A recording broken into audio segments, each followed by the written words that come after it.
ಮತ್ತೆ ಅದು ಗದ್ದೆನೆಲ್ಲ ಉತ್ತಾದ ಮೇಲೆ ನೇಗಿಲಲ್ಲಿ ಉತ್ತಾದ ಮೇಲೆ ಮತ್ತೆ ಹಲಗೆ ಹಾಕುದು ಪಳೆಯ ಪಾಡುನೆ ಕಂಡ ಮುಟ್ಟುಣೆ ಅಂತ ಹೇಳ್ತಾರೆ ಅದನ್ನ. ಅದು ಗಟ್ಟಿ ಗಟ್ಟಿ ಎಲ್ಲ ಮೇಲೆ ಮೇಲೆ ಇರ್ತದಲ್ಲ, ಈ ಗಟ್ಟಿಯನ್ನೆಲ್ಲ ಲೆವೆಲ್ ಮಾಡ್ಬೇಕಿದ್ರೆ ಮತ್ತೆ ಎತ್ತರದಿಂದ ತಗ್ಗಿಗೆ ಮಣ್ಣು ಹೋಗ್ಬೇಕು, ಹಾಗೆಲ್ಲ ಕರೆಕ್ಟ್ ಸರಿಯಾಗಿ ಲೆವೆಲ್ ಆದ್ರೆ ಮಾತ್ರ ಗದ್ದೆಯಲ್ಲಿ ನೀರು ನಿಲ್ತದೆ. ಈಗ ನೋಡಿ ಅದರಲ್ಲಿ ಆ ಬಾವೆ ಮೇಲೆ ಬಾವೆ ಕಟ್ಟಬೇಕು. ನಾವು ಈಗ ಅಡಿಯಿಂದ ಮಣ್ಣನ್ನ ಎಬ್ಬಿಸಿದ್ರೆ ಅದು ಭೂಮಿಗೆ ಅಡಿಯಿಂದ ಸಣ್ಣ ಸಣ್ಣ ಇದು ಎರೆಹುಳಗಳೆಲ್ಲ, ಅಂದ್ರೆ ಎರೆಹುಳಗಳು ಇದ್ರೆ ಮಾತ್ರ ನಮಗೆ ಕೃಷಿಯಲ್ಲಿ ಅಧಿಕ ಫಸಲು ಬರುವುದು. ಈಗಿನ ಕಾಲದಲ್ಲಿ ಎಲ್ಲ ವಿಷಗಳನ್ನ ಹಾಕಿ ಆ ಎರೆಹುಳಗಳೆಲ್ಲ ಸತ್ತು ಹೋಗ್ತದೆ. ಅದಕ್ಕೆ ನಾವು ನಾಟಿ ಗೊಬ್ಬರಗಳನ್ನ ಹಾಕಿದ್ರೆ ಮಾತ್ರ ಎರೆಹುಳಗಳು ಬರ್ತದೆ. ಈ ಎರೆಹುಳಗಳೆಲ್ಲ ತೂತು ಮಾಡಿದ್ರೆ ಅದರಲ್ಲಿ ನೀರು ಡೈರೆಕ್ಟ್ ಆಗಿ ಹೋಗ್ತದೆ. ಮಳೆಗಾಲದಲ್ಲಿ ಆದ್ರೆ ನಮಗೆ ಬೇಕಾದಷ್ಟು ಇದರ ಮಳೆಯ ನೀರು ಸಿಗ್ತದೆ. ಆದ್ರೆ ಹಿಂದಿನ ಕಾಲದಲ್ಲಿ ಏತಗಳಿಂದ ಎತ್ತಿ ನೀರು ಹಾಕುವುದು, ಅದೇ ರೀತಿ ಡೀಸೆಲ್ ಪಂಪ್ಗಳ ಮೂಲಕ ನೀರುಗಳನ್ನು ಹಾಕ್ತಾ ಇದ್ರು. ಆ ಸಂದರ್ಭಗಳಲ್ಲಿ ತುಂಬಾ ಕಷ್ಟ ಆಗ್ತಿತ್ತು ನೀರು ತುಂಬಾ ಹಾಕ್ಲಿಕ್ಕೆ. ಹಾಗೆ ಸರಿಯಾಗಿ ಅದನ್ನ ಗದ್ದೆಗಳನ್ನ ಒಂದು 5-10 ಸಾಲು ಎಲ್ಲ ಉತ್ತು ಆದ ಮೇಲೆ ಅದನ್ನ ಕಂಡ ಕೋರುಣೆ, ಅದು ಯಾವತ್ತು ಅಂತ ಹೇಳಿದ್ರೆ ಈ ದಿನ ನಾವು ಮಾಡಿದ್ದೇವಲ್ಲ ಈ ನಾಟಿ ನಡುವ ದಿವಸ, ಆವತ್ತು ಕಂಡ ಕೋರುದು. ಅದರ ಎಡೆಯಲ್ಲಿ ಕೂಡ ಒಂದು 2-3 ಸಲ ಹಲಗೆಯನ್ನು ಹಾಕ್ಬೇಕು. ಹಲಗೆ ಹಾಕುದಂತ ಹೇಳಿದ್ರೆ ಅದೇ ರೀತಿ ನೇಗಿಲನ್ನು ತೆಗೆದು ಒಂದು ದೊಡ್ಡ ಇಷ್ಟು ಉದ್ದದ ಹಲಗೆ ಇರ್ತದೆ, ಆ ಹಲಗೆಯನ್ನ ಇದರ ನೇಗಿಲಿಗೆ ಕಟ್ಟಿ ಅದರ ಮೇಲೆ ಒಬ್ಬ ಉಳುವ ಮನುಷ್ಯ ನಿಲ್ತಾನೆ, ನಿಂತುಕೊಂಡು ಹೋಗ್ತಾನೆ. ಆಗ ಅದು ಲೆವೆಲ್ ಆಗಿ ಎಲ್ಲ ಗದ್ದೆಯಲ್ಲಿ ಬಾವೆ ಕಟ್ಟಿಕೊಂಡು ಆ ನೀರು ಸರಿಯಾಗಿ ನಿಲ್ತದೆ, ನಾವು ಕುಪ್ಪಿಯಲ್ಲಿ ನೀರು ಹಾಕಿದಾಗೆ. ಹೀಗೆಲ್ಲ ಇದು ನಮಗೆ ತುಂಬಾ ಕಷ್ಟದಲ್ಲಿ ನಮ್ಮ ಹಿರಿಯರು ಈ ಬೇಸಾಯಗಳನ್ನ ಮಾಡ್ತಾ ಇದ್ರು. ಆ ರೀತಿಯ ಬೇಸಾಯದಿಂದಾಗಿ ನಾವೆಲ್ಲರೂ ಕೂಡ ಬದುಕಿದಂತ ಮನುಷ್ಯರು. ಈಗ ನಮಗೆ ಅಕ್ಕಿಯಲ್ಲಿ ಆಗ್ತದೆ, ಅಕ್ಕಿಯಲ್ಲಿ ಯಾವೆಲ್ಲ ಉತ್ಪನ್ನಗಳಾಗ್ತದೆ ಎಂದು ಯಾವುದು ಸಿಕ್ಕುವುದಿಲ್ಲ, ಗೊತ್ತಿಲ್ಲ. ನೋಡಿ, ಒಂದು ಅಕ್ಕಿ ಬೆಳಿಬೇಕಿದ್ರೆ ಅದರಲ್ಲಿ ಹೀಗೆ ನೇಜ್ ಮಾಡಬೇಕು, ಆಮೇಲೆ ನೇಜಿಯನ್ನು ಅಲ್ಲಿ ನಡಬೇಕು, ನಟ್ಟ ಮೇಲೆ ಅದಕ್ಕೆ ಸರಿಯಾದ ಫಸಲುಗಳನ್ನು ಹಾಕಬೇಕು. ಹಾಕಿದ ಮೇಲೆ ಅದು ಭತ್ತ ಆಗುವಾಗ ಅದಕ್ಕೆ ಕೂಡ ಮದ್ದು ಏನಾದರೂ ಬೇಕಿದ್ರೆ, ಹಿಂದಿನ ಕಾಲದಲ್ಲಿ ನಾವು ಔಷಧಿಗಳನ್ನು ಯಾವುದೇ ಕೀಟನಾಶಕಗಳನ್ನು ಸಿಂಪಡಿಸ್ತಾ ಇರಲಿಲ್ಲ. ಅದು ಹುಳ ಬಂದರೆ ಅದಕ್ಕೆ ಬೂದಿಯನ್ನು ಎಸೆಯ್ತಾ ಇದ್ರು. ಅದೇ ರೀತಿ ಹೊಯ್ಗೆಗಳನ್ನು, ಕಡಲ ಹೊಯ್ಗೆ ಆಗಿರುವ ಸಣ್ಣ ಹೊಯ್ಗೆಯನ್ನು ಕೈಯಲ್ಲಿ ತೆಗೆದು ಬಿಸಾಡುವಾಗ ಈ ಹುಳಗಳೆಲ್ಲ ಕೆಳಗೆ ಬೀಳ್ತಾ ಇತ್ತು. ಆ ರೀತಿಯ ಒಂದು ಇದರ ಮೂಲಕ ಬೇಸಾಯಗಳನ್ನು ಮಾಡ್ತಾ ಇದ್ರು. ಆದರೆ ಈಗಿನ ಮಕ್ಕಳಿಗೆ ಅದು ಯಾವುದು ಗೊತ್ತಿಲ್ಲ. ಅಕ್ಕಿ ಮಾಡುವ ಭತ್ತ ಆಗ್ತದೆ, ಆ ಭತ್ತವನ್ನು ಬೇಯಿಸಬೇಕು, ಆಮೇಲೆ ಬೇಯಿಸಿದ ಮೇಲೆ ಅದನ್ನು ಒಣಕೆಯಿಂದ ನಾವು ತುಳುವಿನಲ್ಲಿ ಹೇಳ್ತಾರೆ ಬಾರಿ ಎಡ್ಪುಣೆ ಅಂತೇಳಿ, ಆ ಎಡ್ಪಿದ ಬಾರನ್ನು ಭತ್ತವನ್ನು ಅಕ್ಕಿ ಮಾಡಿ ತಿನ್ನುವುದು. ಆ ಭತ್ತವನ್ನು ಅಕ್ಕಿ ಮಾಡುವಾಗ ಅದರಲ್ಲಿ 3 ಥರದ ಉತ್ಪನ್ನಗಳು ಬರ್ತದೆ. ಒಂದು ಫಸ್ಟ್ ಮೊದಲಾಗಿ ಸಿಕ್ಕುವುದು ಉಮಿ ಸಿಗ್ತದೆ, ಆಮೇಲೆ ತೌಡು ಸಿಗ್ತದೆ. ಈ ಉಮಿಯನ್ನು ನಾವು ಹಿಂದಿನ ಕಾಲದವರು ಹಲ್ಲು ಉಜ್ಜಲಿಕ್ಕೆ ಅದನ್ನ ಉರಿಸಿ ಅದನ್ನು ಉರಿಸಿದ ಕರಿಯನ್ನ ಅದರಲ್ಲಿ ಹಲ್ಲು ಉಜ್ಜುತ್ತಾ ಇದ್ರು. ಆ ಹಲ್ಲು ಉಜ್ಜಿದ್ರೆ ಹಲ್ಲಿಗೆ ತುಂಬಾ ಶೈನಿಂಗ್ ಬರ್ತಾ ಇತ್ತು. ಅದೇ ರೀತಿ ಅದರಲ್ಲಿ ಮತ್ತೆ ತೌಡು ಸಿಗ್ತದೆ. ಈ ತೌಡನ್ನ ದನಗಳಿಗೆ ಮತ್ತೆ ಎತ್ತುಗಳಿಗೆ, ಕೋಣಗಳಿಗೆ ಅಕ್ಕಂಚಿಯಲ್ಲಿ ಹಾಕಿ ಕುಡಿಲಿಕ್ಕೆ ಕೊಡ್ತಾ ಇದ್ರು. ಆ ರೀತಿಯ ಜೀವನ, ಕಷ್ಟದ ಜೀವನವನ್ನು ಮಾಡ್ತಾ ಇದ್ದಂಥ ನಮ್ಮ ಹಿರಿಯರು ನಮಗೆ ಎಷ್ಟೋ ದೊಡ್ಡ ದೊಡ್ಡ ವಿದ್ಯಾಭ್ಯಾಸಗಳನ್ನು ಕಲಿಸಿದ್ದಾರೆ. ಅಂತ ಕಲಿತವರು ಕೂಡ ಈಗ ದೊಡ್ಡ ದೊಡ್ಡ ವಿದ್ವಾಂಸರಾಗಿದ್ದಾರೆ. ಅದೇ ರೀತಿ ಇವತ್ತು ಈಗ ನೋಡಿ, ನಾನೀಗ ಸ್ವಲ್ಪ ತುಳುವಿನಲ್ಲಿ ನಿಮಗೆ ಹೇಳ್ತಾ ಇದ್ದೇನೆ ವಿಷಯಗಳನ್ನು.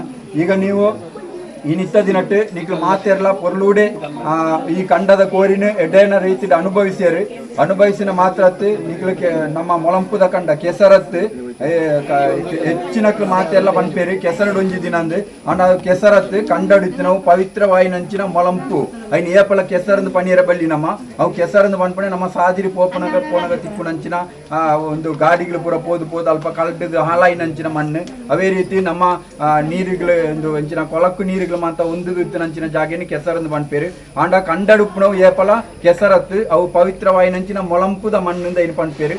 ಮೊಳಂಪುದ ಕಂಡಡು ಒಂಜಿ ದಿನ ಅಂದೇ ಮಾತೆಲ್ಲ ಪನೋಡು. ಅವೇ ರೀತಿ ಆ ಮೊಳಂಪುದ ಕಂಡಡು ನಿಕ್ಲಿ ಇನಿ ಪುಡೇರ್ದು ನಿಕ್ಲ ತರೆಕ್ ಪೂರ ಕೆಸರ ಎಂದೇನು ಮೊಳಂಪುನು ಪೂರ ಮೆತ್ತೊಂಡರು. ಅವೇ ರೀತಿ ಎಡ್ಡೇನ ಬೇತೆ ರೀತಿಯ ಆಟಗಳೇನು ಪೂರ ಗೊಬ್ಬುದು ನಿಕ್ಲಿಗೆ ತರೆಕ್ ಶೀತ ಹಾಪುಂಡು ಇನಿ ಪಂಡ ಒವೇ ರೀತಿಯ ಪೋಡಿಗೆಲ್ಲ ಬೊಡ್ಚಿ ನಿಕ್ಲೆ ನೀರಿಟ್ಲ ಸುಮಾರು ಗೊಬ್ಬ್ಯರು ದಯಪಂಡ ಇನಿ ನಿಕ್ಲು ಮೂಲು ತಿಂದಿನಂಚಿನ ಒಣಸು ಅವು ಗಂಜಿ.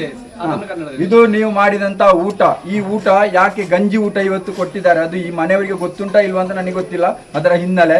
ಆದ್ರೆ ನಿಜವಾಗಿ ನಾವು ಮೊದಲಿನ ಕಾಲದಲ್ಲಿ ಶೀತ ಜ್ವರಗಳು ಬಂದ್ರೆ ನಾವು ನಮ್ಮ ಹತ್ತಿರದ ಕೆರೆಯಲ್ಲಿ ತೋಡುಗಳಲ್ಲಿ ಹೋಗಿ ಮತ್ತೆ ಕೂಡ ವಾಪಸ್ ನಾವು ಸ್ನಾನ ಮಾಡಿ ಜೋರಾಗಿ ಈಜಿಕೊಂಡು ಕುಂಪಳಿ ಬತ್ತುನೆ ಅಂತ ಹೇಳ್ತಾರೆ ತುಳುವಿನಲ್ಲಿ. ಆ ಕುಂಪಳಿ ಬತ್ತುದು ಅಂತ ಹೇಳಿದ್ರೆ ಈಗ ನೀವು ಮಾಡಿದಿರಲ್ಲ ನೀರಿನಲ್ಲಿ ಜಲ ಕ್ರೀಡೆಗಳು ಈ ರೀತಿಯ ವಿಷಯಗಳನ್ನು ಮಾಡಿದ ನಂತರ ಬಂದು ಬಿಸಿ ಗಂಜಿ ಈ ಬಿಸಿ ಬಿಸಿ ಗಂಜಿಗೆ ಸ್ವಲ್ಪ ಮಜ್ಜಿಗೆ ಹಾಕಿ ಸ್ವಲ್ಪ ಉಪ್ಪು ಹಾಕಿ ಆಮೇಲೆ ಉಪ್ಪಡ ಬಚ್ಚಿಲು ಅಂತ ಹೇಳ್ತಾರೆ, ಅದನ್ನ ಉಪ್ಪಿನಲ್ಲಿ ಹಾಕಿದಂತ ಹಲಸಿನ ತೊಳೆಗಳ ಆ ಒಂದು ಪಲ್ಯದಲ್ಲಿ ಊಟ ಮಾಡಿದ್ರೆ ಎಂಥ ಶೀತವು ಕೂಡ ನಾಶ ಆಗುವಂತ ಶಕ್ತಿ ಹಿಂದಿನ ಗಂಜಿಯಲ್ಲಿ ಇತ್ತು.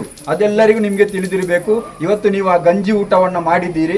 ಗಂಜಿ ಊಟವನ್ನು ಮಾಡಿದ ಕಾರಣ ನಿಮಗೆ ಯಾವುದೇ ರೀತಿಯ ಶೀತ ಜ್ವರಗಳು ಬರುವುದಿಲ್ಲ. ಆದರೂ ಕೂಡ ನೀವು ಜಾಗೃತಿ ವಹಿಸಿಕೊಳ್ಳಿ.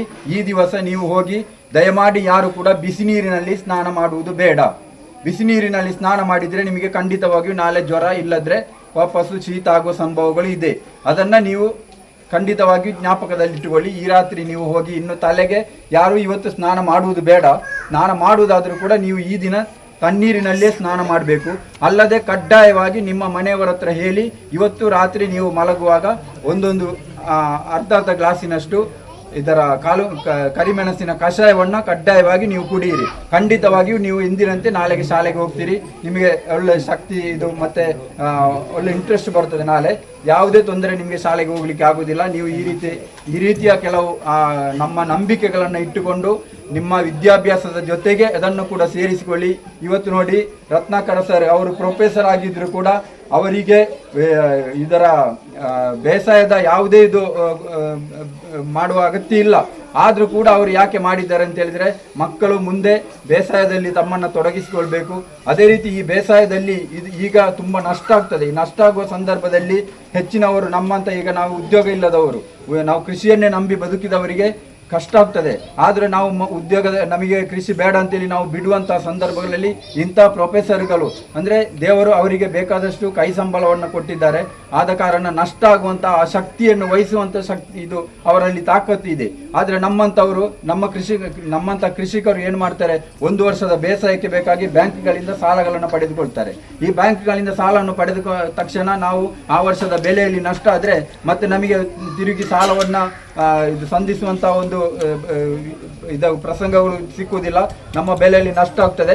ಆದ ಕಾರಣ ನಾವು ಅದನ್ನು ತಡೆಕೊಳ್ಳಕ್ಕೆ ಆಗುದಿಲ್ಲ. ಈ ರೀತಿಯಾಗಿ ಕರ್ನಾಟಕದಲ್ಲಿ ಎಲ್ಲ ನಾವು ಕೇಳಿರ್ಬೋದು, ಅದೆಷ್ಟೋ ರೈತರುಗಳು ಇವತ್ತು ಆತ್ಮಹತ್ಯೆಗೆ ಮಾಡ್ತಾರೆ ಅಂತ ನಮ್ಮ ಪತ್ರಿಕೆಗಳಲ್ಲಿ ಬರುವ ಸುದ್ದಿಗಳನ್ನು ನೀವು ತಿಳಿದಿರಬಹುದು.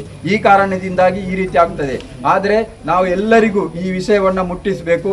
ನೀವು ಎಷ್ಟೇ ದೊಡ್ಡವರಾಗಿ, ಎಷ್ಟೇ ದೊಡ್ಡ ವಿದ್ವಾಂಸರಾಗಿ, ದೊಡ್ಡ ದೊಡ್ಡ ಹುದ್ದೆಗಳಲ್ಲಿ ಇದ್ರೂ ಕೂಡ ಅಮೆರಿಕ, ಇಂಗ್ಲೆಂಡ್, ಬೆಂಗಳೂರು, ಬೊಂಬೈ ಮುಂತಾದ ಜಾಗದಲ್ಲಿ ಉದ್ಯೋಗಗಳನ್ನು ಮಾಡಿಕೊಂಡಿದ್ರು ಕೂಡ ನಿಮ್ಮ ಮನೆಯಲ್ಲಿ ನಿಮ್ಮ ಗದ್ದೆ ಇದ್ದರೆ ಅದರಲ್ಲಿ ದಯಮಾಡಿ ನೀವು ನಿಮ್ಮ ಹಿರಿಯರಿಗೆ ಇಲ್ಲದ್ರೆ ಕಿರಿಯರಿಗೆ ಬೇಸಾಯವನ್ನು ಮಾಡಲಿಕ್ಕೆ ಪ್ರೋತ್ಸಾಹವನ್ನು ಕೊಡಿ ಅಂತೇಳಿ ನಿಮ್ಮಲ್ಲಿ ಎಲ್ಲರ ಹತ್ರವೂ ಕೂಡ ಕೈ ಮುಗಿದು ಕೇಳಿಕೊಳ್ತಾ ಇದ್ದೇನೆ. ಈ ಸಂದರ್ಭ ಯಾಕೆ ಹೇಳ್ತೇನೆ ಅಂತ ಹೇಳಿದ್ರೆ, ಕಳೆದ ಒಂದು 4-5 ವರ್ಷಗಳ ಮೊದಲು ಬಂದಂತಹ ಮಹಾಮಾರಿ ಕೊರೋನಾದಿಂದಾಗಿ ನಮಗೆ ಕೆಲವರು ಉದ್ಯೋಗವನ್ನು ಬಿಟ್ಟು ಊರಲ್ಲಿ ಬಂದು ವಾಪಸ್ಸು ಕೃಷಿಯನ್ನು ಮಾಡುವಂಥ ಸಂದರ್ಭಗಳು ಬಂದಿದೆ.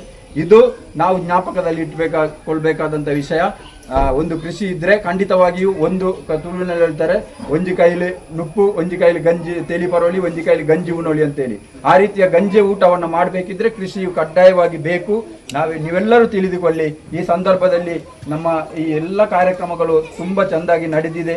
ರತ್ನಾಕರ ಸರ್ ಅವರಿಗೆ ನನ್ನ ವೈಯಕ್ತಿಕವಾಗಿಯೂ ಧನ್ಯವಾದಗಳು. ಅದೇ ರೀತಿ ನನ್ನನ್ನು ಇಲ್ಲಿ ಕರೆದು ಈ ಎಲ್ಲ ಕಾರ್ಯಕ್ರಮದಲ್ಲಿ ಪಾಲ್ಗೊಳ್ಳಲಿಕ್ಕೆ ಅವಕಾಶವನ್ನು ಮಾಡಿಕೊಟ್ಟದ್ದಕ್ಕಾಗಿ ನಿಮಗೆಲ್ಲರಿಗೂ ಕೂಡ ಧನ್ಯವಾದಗಳನ್ನು ಸಮರ್ಪಿಸ್ತಾ ಇದ್ದೇನೆ.